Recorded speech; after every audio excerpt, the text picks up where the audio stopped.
Megastar Chiranjeevi గారి 40 ఏళ్ల cinema ప్రస్థానంలో ఆ ఒక్క సినిమా మాయని మచ్చగా మిగిలిపోయింది. ప్రతి ఒక్క హీరో లైఫ్లో కూడా తన సినిమా కెరీర్లో ఎన్నో ఫ్లాప్లు ఉంటాయి, ఎన్నో హిట్ సినిమాలు ఉంటాయి, అవార్డులు రివార్డులు గొప్పగా పొగిన సందర్భాలు ఉంటాయి, తిట్టినటువంటి సందర్భాలు ఉంటాయి, విమర్శలు ఉంటాయి, పొగడ్తలు కూడా ఉంటాయి.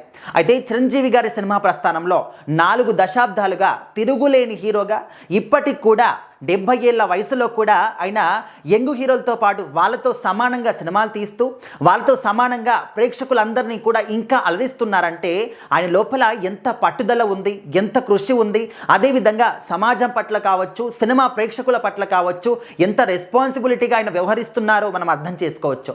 అంటే ఓన్లీ సినిమా పరంగానే కాకుండా సినిమా ఇండస్ట్రీలో ఆర్టిస్టులు కావచ్చు, ప్రొడ్యూసర్స్ కావచ్చు, డైరెక్టర్స్ కావచ్చు, డాన్సర్స్ కావచ్చు, ఎవరికైనా ఏ చిన్న ప్రాబ్లం వచ్చినా కూడా దాన్ని సాల్వ్ చేసుకోవడానికి ఖచ్చితంగా చిరంజీవి గారిని సంప్రదిస్తారు. అంటే సినిమా ఇండస్ట్రీకి ఒక బాస్ లాగా, ఒక పెద్ద మనిషిలాగా చిరంజీవి గారు ఉంటూ ఉన్నారు. సో అలాంటి ఆయన జీవితంలో కూడా ఒక మాయని మచ్చ ఉందంటే ఎవరైనా నమ్ముతారా? ఎవరైనా నమ్మినా నమ్మకపోయినా అది మాత్రం నిజం. అదే చిరంజీవి గారి ఈ 40 ఏళ్ల సినిమా ప్రస్థానంలో మృగరాజ్ కావచ్చు, బిగ్ బాస్ కావచ్చు, బోలా శంకర్ కావచ్చు, ఇలాంటి ఫ్లాప్ సినిమాలు కూడా ఉన్నాయి. అంటే అన్ని కూడా ఫ్లాప్ సినిమాలు ఉన్నప్పటికీ ఒక్క సినిమా మాత్రం ఎందుకు మాయని మచ్చగా నిలిచిపోయింది అంటే ఆ సినిమా వల్ల ప్రొడ్యూసర్స్కి దాదాపు 100 కోట్ల నష్టం వచ్చింది.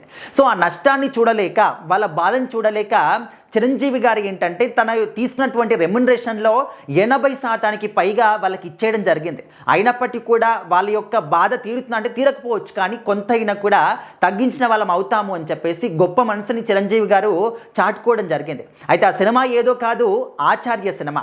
మనందరికీ తెలుసు ఆ సినిమాలో చిరంజీవి గారు, తన కుమారుడు రామ్ చరణ్ గారు ఇద్దరు కూడా సినిమాలో చేశారు.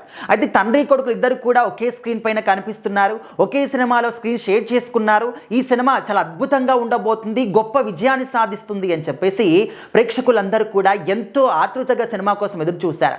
మొత్తానికి ఈ సినిమా వచ్చిన తర్వాత సినిమాలో ఉంది ఏంటంటే అసలు ఏమీ లేదు అనే విధంగా ప్రేక్షకులు అర్థం చేసుకున్నారు. ముఖ్యంగా కొరటాల శివ గారి కాంబినేషన్లో ఈ సినిమా వచ్చింది కాబట్టి అసలు డైరెక్షన్ ఏంటి అని, స్టోరీ ఏం చూపించాలనుకున్నారు, ఏదో చేయబోయి ఏదో చేసేసాడు, ఒక మెసేజ్ ఇవ్వాలనుకున్నాడు కానీ అసలు ఇక్కడికి దారి తీసింది అనేది కూడా చాలామంది ప్రజలు ఈ సినిమా పైన ఎంత కోపంగా ఉన్నారంటే, అరే తండ్రి కొడుకుల్ని పెట్టి సినిమా తీస్తున్నప్పుడు ఇంత వీక్ స్టోరీనా? ఈ వీక్ స్టోరీ కాదు, అసలు ఇది చాలా ల్యాగ్గా అనిపిస్తుంది, అసలు ఏమి కూడా అర్థం కావట్లేదు, నిద్రపోతున్నాం, అసలు ఇది సినిమానేనా? పట్టుమని వారం రోజులు కాకముందే సినిమాని ఏ థియేటర్లో కూడా ఉంచకుండా తీసేశారు. అంటే ఎంత ఘోరమైనటువంటి స్టోరీ అంటే అది ఎవ్వరు కూడా అర్థం కాని పరిస్థితి. ఇద్దరు తండ్రి కొడుకులు పెట్టుకున్నప్పుడు ఆ సినిమా ఎంత మంచిగా స్టోరీని బిల్డ్ చేసుకోవాలి.